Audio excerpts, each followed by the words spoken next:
Hello. So today I want to tell you about the game Trash Dash from Shiny Pigeon Games. And this is a game that recently fulfilled off of Kickstarter and is now available in retail. And they sent me this review copy. And can we just take a second and note that it has an overlay over the organizer so I can store this horizontally, vertically. I can travel with it and nothing's going to spill around. It is small touches like that that make me very happy. So as the name might admit, trash dash, you are dashing around a board for a certain number of laps to see who can complete it first. So you get to be one of these adorable characters. So you will play with one of them, and then this is your lap marker, and they are so cute. So you will always have a start card, and then you will have a designated number of lap cards and a turn card that shows you exactly how you are going to turn, because you're just going to be going in a loop because that's how things work. You also need to know how many laps you're doing because there's anywhere between 1 and 4 laps that you are going to be doing. So here's what our course would look like for the basic setup game. There's several included in the box that you can play, or there's kind of rules about how you can set up your own. So you need this amount of this type of tile and that sort of thing. So the game comes with a ton of tiles and they're all double-sided. So you have a lot of options. So if I was going to be the adorable possum, then I go on the start tile and I am on lap 1 because I need to finish my laps in order to get to there. So you take your card that corresponds to your animal because they all have one. And this is Penelope the possum. And Penelope has 2 abilities. So I have to decide which ability I want for this game because I never get to change it. So one ability on side A is that when I scare an opponent, I can add 1 of their discarded cards to my hand. Really good. Or when I scare an opponent, I may scare an additional opponent the same amount. So all of the abilities are good.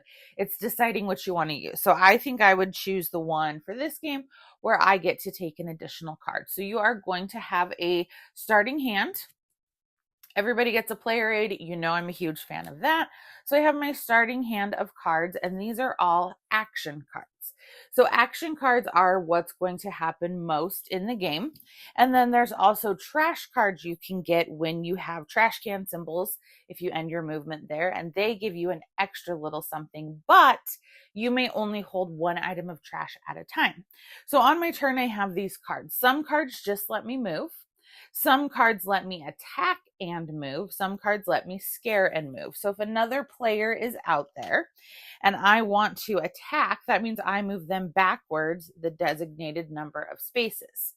If I want to scare someone, so this says scare 2, that means they have to randomly discard 2 cards, and per my ability, I get to add 1 of those to my hand. So that is very helpful. Otherwise, I can just play a regular move card, like this would just let me move 3. But if you do the attack or the scare, you do that first, and then you move the designated number of cards. If you have any abilities on the tile that you end up on, you resolve that, and then you draw 1 card, and your turn's over. So that's a basic turn. Your other options are, because they're all spelled out on here, you can dash as well, which is really awesome. So dash means I could play these 2 cards that are 3 move because they're identical and then roll this dice. So I now actually get to move 5. So I'm dashing, which, dash makes sense. You're getting to go farther. You only get to use that dice when you are dashing. You can play a trash card if you have one, or you can rest. So sometimes if you're down a lot of cards, you may want to rest. So you play a card and then you get to draw back up to 5. So that's really handy to get your hand back up to where it should be. Now, there's also things like spills that can send you backwards. And if you attack someone backwards and they spill, it sends them back even farther. So a lot is happening in this game. There's a lot of take that. There's a lot of back and forth. It's really, really fun. All of the special abilities, when to use them, how to use them, are a great time. The pieces, like I said, are absolutely adorable. I love this. I love that you get to change the setup, have it different every time. And then there's also CPU characters. So you can play this solo with CPU characters, or if you're at a lower player count and you want to feel like you have more, you pick again, they are the same characters, and they're going to have a turn order that players run as well.